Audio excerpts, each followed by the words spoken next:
schweizeronline.com.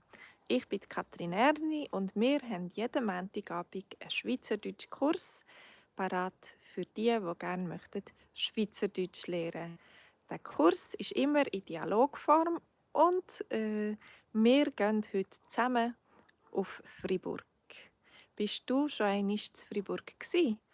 Das ist eine Stadt an der Grenze zwischen deutsch- und französischsprachigen Gebiet und es ist eine zweisprachige Stadt.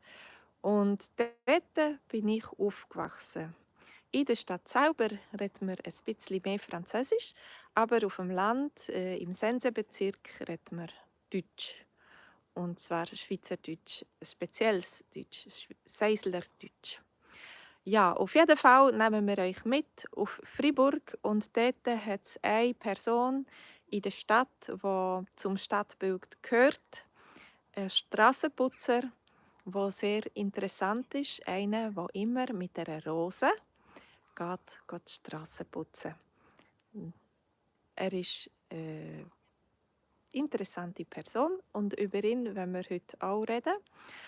Ich lade dich ein, mitzukommen, mit uns mitzumachen, mitzuchatten und mitzureden, wenn wir nach dem Livestream am 8:30 zusammen uns treffen auf Zoom. Dann können wir zusammen austauschen über die Städte und die Orte, die dir gefallen und die Personen, die dich beeindrucken. Oder auch, was du früher als Kind hättest werden. Was war dein Traumberuf? Ist Strassenputzer wirklich ein Traumberuf? Kann das sein, dass jemand das gerne macht? Jemand, der studiert hat, zurückgeht auf die Straße, geht die Strasse putzen? Wieso macht er das? Was ist seine Motivation?